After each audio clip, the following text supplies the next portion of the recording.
ದೇಶಾದ್ಯಂತ petrol, diesel ಮತ್ತು LPG ಲಭ್ಯತೆಯನ್ನು ಖಚಿತಪಡಿಸಿಕೊಳ್ಳಲು ಸರ್ಕಾರ ಎಲ್ಲ ಪ್ರಯತ್ನಗಳನ್ನು ಮಾಡುತ್ತಿದೆ. ಅಗತ್ಯ ಪೂರ್ವಭಾವಿ ಕ್ರಮಗಳು ಜಾರಿಯಲ್ಲಿದ್ದು, ಜನತೆ ಆತಂಕಕ್ಕೆ ಒಳಗಾಗುವ ಅಗತ್ಯವಿಲ್ಲ.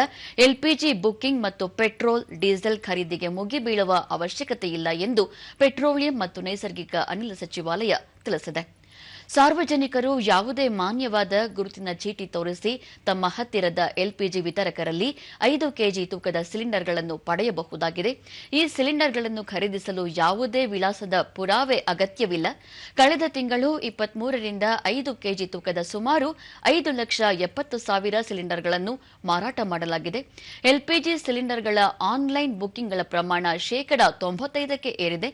ನಿನ್ನೆ ಸುಮಾರು 51 ಲಕ್ಷ ದೇಶೀಯ ಎಲ್ಪಿಜಿ ಸಿಲಿಂಡರ್ಗಳನ್ನು ವಿತರಿಸಲಾಗಿದೆ ಎಂದು ಸಚಿವಾಲಯ ವಿವರಿಸಿದೆ. ಪಿಎನ್ಜಿ, ಇಂಡಕ್ಷನ್ ಮತ್ತು ಎಲೆಕ್ಟ್ರಿಕ್ ಕುಕ್ ಟಾಪ್ಗಳಂತಹ ಪರ್ಯಾಯ ಇಂಧನಗಳನ್ನು ಬಳಸಲು ನಾಗರಿಕರನ್ನು ಸಚಿವಾಲಯ ಪ್ರೋತ್ಸಾಹಿಸಿದೆ.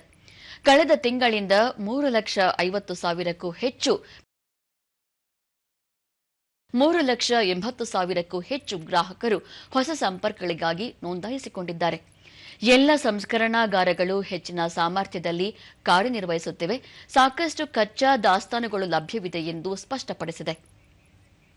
ಬಂದರುಗಳು, ಹಡಗು ಸಾಗಣೆ ಮತ್ತು ಜಲಮಾರ್ಗಗಳ ಸಚಿವಾಲಯವು ಹಡಗು ಚಲನವಲನಗಳು, ಬಂದರು ಕಾರ್ಯಾಚರಣೆಗಳು ಮತ್ತು ಭಾರತೀಯ ನಾವಿಕರ ಸುರಕ್ಷತೆಯನ್ನು ನಿರಂತರವಾಗಿ ಮೇಲ್ವಿಚಾರಣೆ ಮಾಡುತ್ತಿದೆ.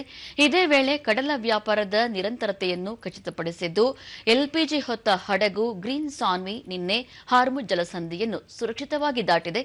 ವಿಮಾನ ಕಾರ್ಯಾಚರಣೆಗಳು ಸುಧಾರಿಸುತ್ತಿದ್ದು, ಫೆಬ್ರವರಿ 28ರಿಂದ ಈವರೆಗೆ ಸುಮಾರು 6,75,000 ಪ್ರಯಾಣಿಕರು ಈ ಪ್ರದೇಶದಿಂದ ಭಾರತಕ್ಕೆ ಪ್ರಯಾಣಿಸಿದ್ದಾರೆ ಎಂದು ಹೇಳಿದೆ.